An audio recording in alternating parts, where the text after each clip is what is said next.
Burying my father was supposed to be the hardest part of my day, but my wife had other plans. Right there at the funeral service, she handed me divorce papers while my kids stood behind her, actually laughing.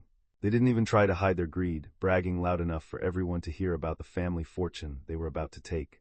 I stood there in shock, watching the people I loved turn into total strangers. They really thought they had won big. But they had no clue that my father's will contained a secret that was going to change everything instantly. The priest's voice droned on, but the words barely registered in my mind as I stood right next to the deep, open grave. I clutched a handful of dirt, waiting for the signal to let it go. Around me, the crowd was silent and respectful, dressed in their darkest clothes under the heavy gray sky. I just wanted this part to be over so I could grieve in peace. The priest finally closed his Bible and nodded at me solemnly to proceed. Just as I prepared to throw the dirt onto the casket, movement caught my eye. Brenda marched right through the sea of mourners, her heels sinking into the soft grass, looking like she was on a mission. Without a word of comfort, she thrust a thick manila envelope directly into my chest. I automatically grabbed it, confused by her aggression at such a somber moment. She stepped back and crossed her arms, waiting for my reaction with cold eyes. I looked down at the paperwork in my hands, and the bold letters at the top made my stomach drop. They were divorce papers served to me over my father's resting place. Before I could even process the cruelty, a low sound broke the silence behind Brenda. It was my son, Jake. He wasn't crying, he was chuckling. The sound was so out of place in the cemetery that several relatives turned their heads in sheer disbelief. I looked over at my daughter, hoping for some support, but found none. Sarah was busy typing furiously on her phone, completely ignoring the funeral service.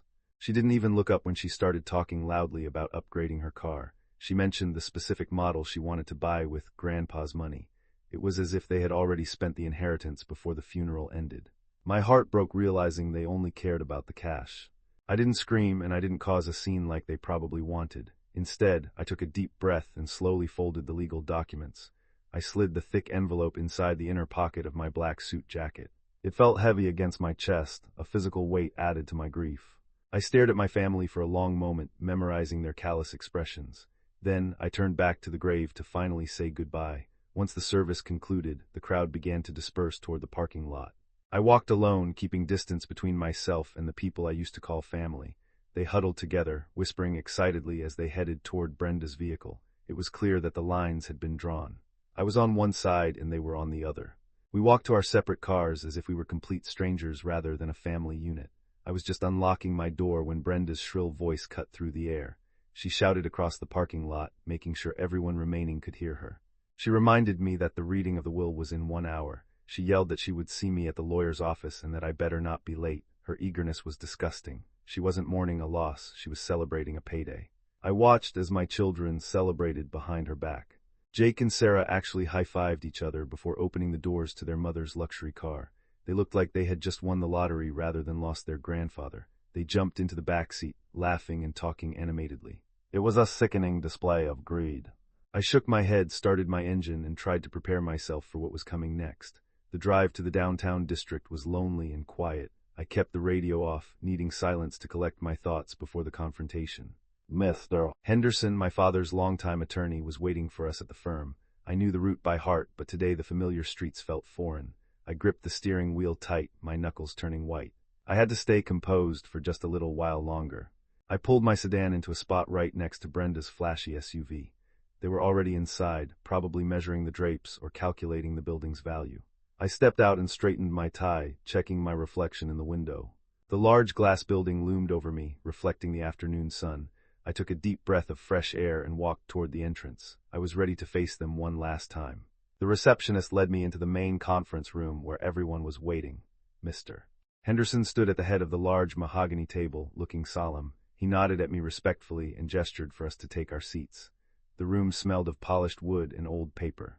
I took the chair furthest from Brenda and the kids. The tension in the room was thick enough to cut with a knife. Brenda clearly had no patience for pleasantries or standard procedures today. She tapped her long, manicured fingernails loudly against the expensive wood table. The rhythmic clicking was annoying and echoed in the quiet room. She looked directly at Mr. Henderson and demanded that he start reading immediately. She said they had waited long enough for this money. The lawyer looked at her over his spectacles but didn't say a word. Mr. Henderson maintained his professional demeanor despite her rudeness. He reached into his briefcase and pulled out a single, thick envelope. He placed the sealed document in the exact center of the table. He took a moment to adjust his glasses, ensuring they sat perfectly on his nose. The room went silent as everyone's eyes glued to the paper. This was the moment Brenda had been salivating over for years. I sat back in my chair, watching my wife and kids tremble with anticipation. I remained calm as the lawyer opened the document, knowing my father had secretly updated his will after discovering their plan to take his fortune and leave me. He had overheard them scheming months ago. They thought they were the hunters, but they were actually the prey. The truth was about to come out, and I was ready for it. The anticipation was visibly eating away at my son. Jake leaned forward in his leather chair, practically vibrating with excitement. A greedy grin was plastered across his young, arrogant face. He looked like a predator about to pounce on a helpless prey. It was hard to believe this was the same boy I used to play catch with. Money had twisted him into someone I barely recognized. Mr. Henderson cleared his throat and began reading the standard legal introductions. He spoke in a monotone voice, reciting dates and full legal names. The boilerplate text seemed to drag on forever. The only other sound in the room was the clock ticking loudly on the wall. Tick-tock, tick-tock. It felt like a countdown. My family shifted in their seats, bored by the formalities and desperate for the numbers. Sarah couldn't handle the suspense any longer. She rudely interrupted the lawyer in the middle of a sentence. She asked exactly how much money was in the primary bank accounts right now. She didn't care about the house or the sentimental items. She just wanted the liquid cash total. Her voice was sharp and demanding. Mr. Henderson stopped reading and looked up from the paper with a frown. The attorney paused his reading and lowered the document to the table. He looked sternly at the young woman over the rim of his glasses.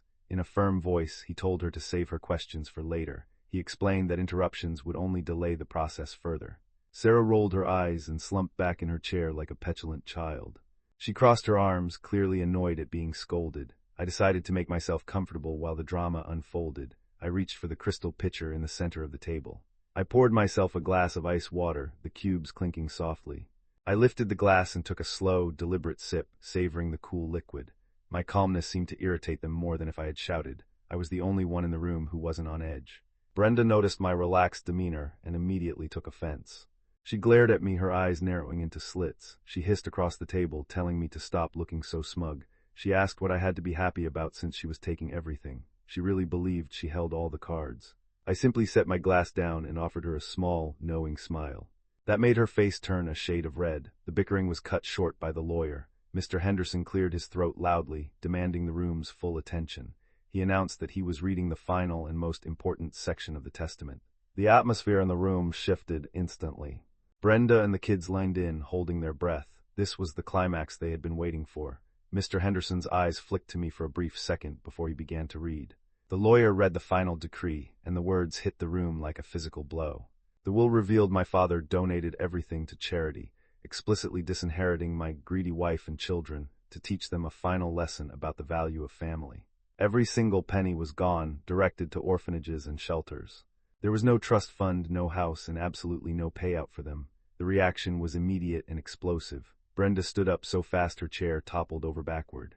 She screamed at the lawyer, accusing him of lying or forging the document. Beside her, Jake slammed his fist onto the heavy table with a loud bang. His face was twisted in pure rage. They looked like toddlers who had been denied a toy. The facade of the grieving family had completely vanished. I didn't say a word to any of them. I simply stood up quietly and buttoned my suit jacket. I nodded my thanks to Mr. Henderson, who gave me a small wink in return.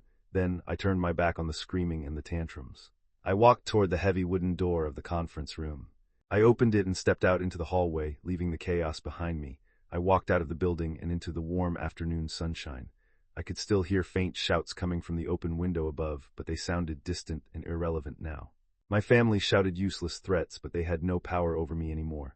I loosened my tie and took a deep breath of freedom. I had lost my father, but he had given me my life back. For the first time in years, I was free.